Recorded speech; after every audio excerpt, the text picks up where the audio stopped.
मैंने अपनी previous video के अंदर आप लोगों को बताया था कि मैं डेथ नोट का रिव्यू करने वाला हूँ, लेकिन इसके अंदर 37 एपिसोड है। देखने में इतना टाइम लग गया और मैं आज तक कोई ऐसी सीरीज नहीं जानता जिसको देखने में इतना टाइम मुझे लगा। मतलब 4 दिन से ज्यादा मुझे इस सीरीज को देखने में लग गया। ऐसा नहीं है कि बिंग वॉच करके मैं नहीं देख सकता था, लेकिन मुझे और भी काम था, इस वजह से मैं देख नहीं पाया। लेकिन सीरीज ने मुझे 8 एपिसोड के बाद ही बहुत ज्यादा हुक कर लिया था। अभी के लिए 8 ही एपिसोड इसके हिंदी में आए हैं, एनिमे टाइम्स पे एक एक करके रिलीज हो रहे हैं, लेकिन मैंने बाकी सभी एपिसोड नेटफ्लिक्स पे देखे इंग्लिश लैंग्वेज में, जिसकी वजह से मैं बहुत ज्यादा ऑब्सेस्ड हो गया था। 8 एपिसोड के बाद मैं खुद को रोक नहीं पाया, रेजिस्ट नहीं कर पाया कि मैं सीरीज को देखूं कि ना देखूं, बस मैं देखता ही चला गया। और इस सीरीज को मैं कह सकता हूं कि ये काफी कमाल की मास्टरपीस लेवल की सीरीज है, इसीलिए इस सीरीज को 8.9 की रेटिंग मिली है। लेकिन आप सोचेंगे कि आखिर मास्टरपीस जैसा इस सीरीज के अंदर क्या है, तो यहाँ पे मैं एक और चीज क्लियर कर देता हूँ। हम लोग ज्यादातर लोग क्या है दुनिया के अंदर एनिमे को देख के हमको लगता है ये तो कार्टून है, इसके अंदर क्या ही कमाल का होगा। लेकिन ये सबसे बड़ी गलती होती है एक इंसान की, जो मुझे लगता है हॉलीवुड की मूवीज तो इन एनिमेस के आगे कुछ है ही नहीं। लिटरली इनके अंदर जिस लेवल की प्लानिंग होती है, जिस लेवल का स्केल होता है, वो सारी चीजें हमको हॉलीवुड मूवीज के अंदर बहुत पहले ही दिखना बंद हो चुकी हैं। तो इसीलिए एनिमे बहुत ज्यादा जबरदस्त होते हैं, ऐसा मैं कह सकता हूँ। और इन 37 एपिसोड को देखने के बाद बहुत सारी अच्छी अच्छी चीजें उन्हें देखी,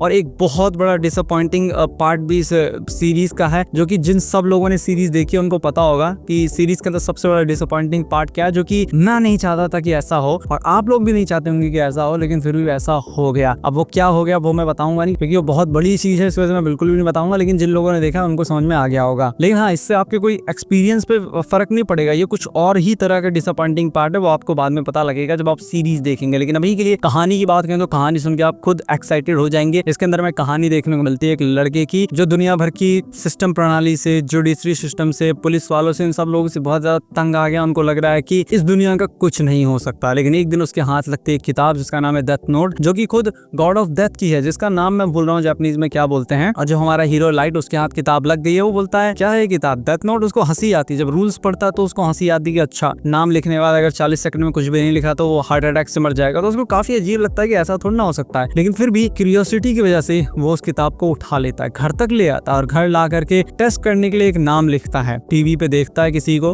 और नाम लिख देता है, और 40 सेकंड के अंदर वो मर जाता है। उसको लगता है कि अरे ये तो संयोग से हो गया होगा, ऐसा थोड़ा ना हो सकता है। फिर वो दोबारा उसको टेस्ट करता है, और जब देखता है कि सच में ये सब लोग मर गए, उसके बाद उसके दिमाग में जो चीजें आती है वो देख के आप शॉक्ड हो जाएंगे कि आखिर करना क्या चाहता है। वो पूरी दुनिया का भगवान बनना चाहता है। तो आगे क्या होगा वो आपको इसके अंदर देखना। आपको लग रहा होगा मैंने आपको स्पॉइलर दे दिया, ना ना ना, बिल्कुल स्पॉइलर नहीं दिया। ये 37 एपिसोड की सीरीज है, ये कितनी बार अपना रंग बदलेगी आप देख के खुद शॉक्ड हो जाएंगे, और रंग पॉजिटिव वे में बदलेगी, नेगेटिव वे में नहीं। अब बात ये करते हैं कि आखिर इस सीरीज के अंदर ऐसा यूनिक क्या है। स्टोरी तो अच्छी लग रही है देखने में, लेकिन फिर भी यूनिक क्या है।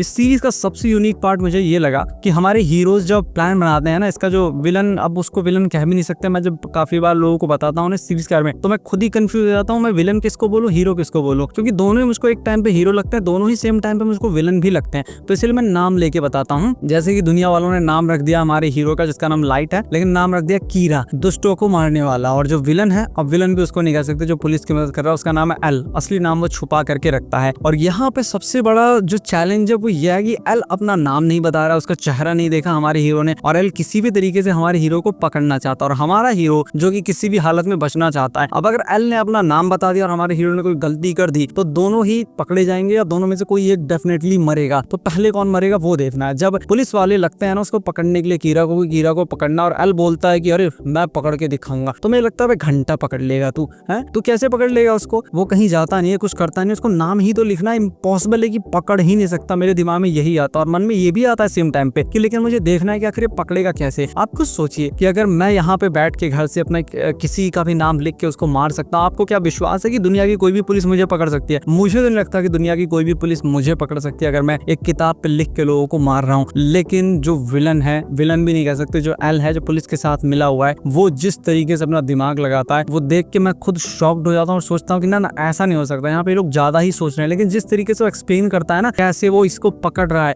वो इतना लॉजिकल होता है कि हम रेजिस्ट नहीं कर पाते, हमको ना चाहते हुए भी मानना पड़ता है कि हाँ यहाँ पे ऐसा हो सकता है। और वही पॉइंट था जहाँ पे मैं सीरीज से बहुत ज्यादा हुक्ड हो गया, क्योंकि अब मैं उस 37वें एपिसोड तक पहुंचना चाहता था, देखना चाहता था कि आखिर न्यू वर्ल्ड में होता क्या है, क्योंकि लास्ट वाले एपिसोड का नाम न्यू वर्ल्ड है ना। तो मैं देखना चाहता था कि आखिर कौन जीतेगा, कौन हारेगा। और सीरीज के अंदर इतने सब प्लॉट्स डाले गए, इतने सब प्लॉट्स डाले गए कि आप खुद शॉक्ड हो जाते हैं। इवन 18वें एपिसोड तक जाते जाते तो हमको लगेगा अरे सीरीज खत्म, चलो टाटा बाय बाय। लेकिन हम लोगों को ये तो पता होता है 18वें एपिसोड तक कि इसके 37 एपिसोड है, इस वजह से हमको ये पता पता होता है कि ना ना सीरीज खत्म नहीं होने वाली है, आगे बहुत कुछ और आने वाला है। और सीरीज के अंदर एक चीज पे बहुत ध्यान दिया गया है कि आखिर सही कौन है और गलत कौन है। और सीरीज को देखते हुए कहीं ना कहीं आप और मैं, हम लोग भी एंड में ये देखेंगे कि हम लोग क्या बन गए इस सीरीज को देखते हुए। लिटरली सीरीज को देखते हुए हुआ ये कि जब हमारा हीरो था जो लोगों को मार रहा था, तो मुझे लगा कि ना हमारा हीरो सही है, बिल्कुल सही है। और एल जब उसको पकड़ रहा तो मैं बहुत डेस्परेटली चाहता था कि एल मारा जाए, इसको मारो, ये बेमतलब का काम कर रहा है, बस इसको खत्म कर दो। वैसे आगे और भी बहुत कुछ है, एल के आगे बहुत कुछ है, वो जो लोग देख रखे हैं उनको पता होगा कि आगे एल के आगे कौन कौन है, लेकिन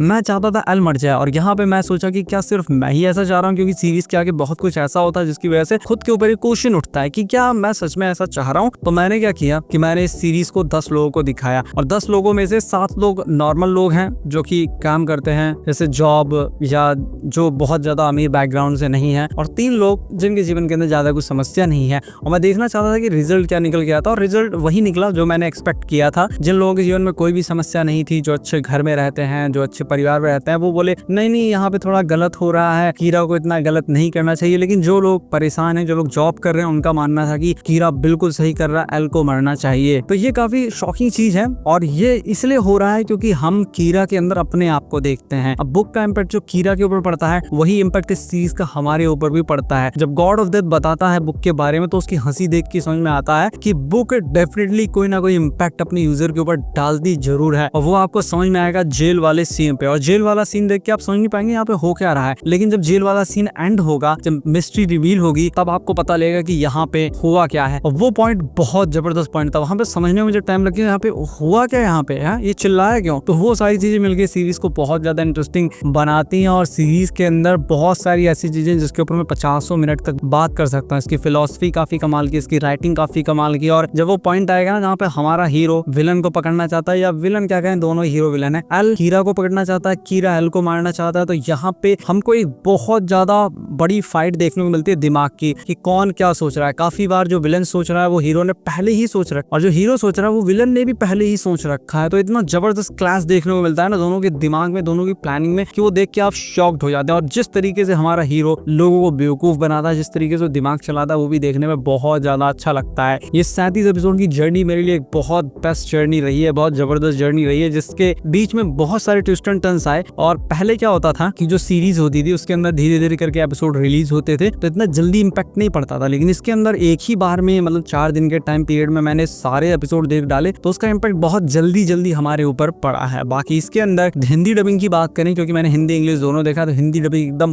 कमाल की है। मतलब एक एक वॉइस बराबर सूट कर रही है हर एक कैरेक्टर के ऊपर। वैसे मैंने गॉड ऑफ डेथ की आवाज बहुत अच्छे तरीके से पहचान ली, जब वो धीरे धीरे बात कर रहा था तब नहीं पहचान पाया, लेकिन जैसे उसने फास्ट पेज में बोला, थोड़ा कॉमेडी करने की कोशिश की, तब मुझे पता लगा अच्छा ये रियोसु की आवाज है। यानी कि कोची कामे अगर आपने देख रखा है, उसके अंदर जो रियोसु था उसकी वॉइस जिन्होंने उस सीरीज के अंदर दी थी, टीवी सीरियल के अंदर दी थी, वही इसके अंदर गॉड ऑफ डेथ की वॉइस दे रखे हैं। बाकी सबकी हिंदी डबिंग बहुत ज्यादा अच्छी है। सीरीज के बारे में बहुत कुछ और भी बताना चाहता हूँ, लेकिन वो स्पॉइलर होगा। सीरीज बहुत ज्यादा अच्छी है, इतना मैं कह सकता हूँ, क्योंकि हर कुछ एपिसोड में, जैसे 13th एपिसोड पे, जैसे 9th 10th एपिसोड पे, यहाँ पे बहुत सी और चीजें रिवील होती रहती हैं जो सीरीज के अंदर एंगेज करके हमको रखती हैं। लेकिन मैं यही कहूंगा, अगर आप इंग्लिश में कंफर्टेबल नहीं है तो चाहे जितना आपका मन करे इंग्लिश में मत देखना, इसको हिंदी में ही इसको देखना, क्योंकि हिंदी में इसको देखने में आपको ज्यादा मजा आएगा। और जो एक सबसे बड़ा डिसअपॉइंटिंग पार्ट है, वो इतना बड़ा डिसअपॉइंटिंग पार्ट है, और वो डिपेंड करता है कि हम किस कैटेगरी में आते हैं, उसके बाद ही वो हमारे ऊपर इम्पैक्ट करेगा। बाकी सीरीज शुरुआत से लेकर एंड तक एक नॉर्मल सीरीज लगती नहीं है, लगता कि किसी बहुत दिमागदार इंसान ने इस पूरी सीरीज को लिखा है।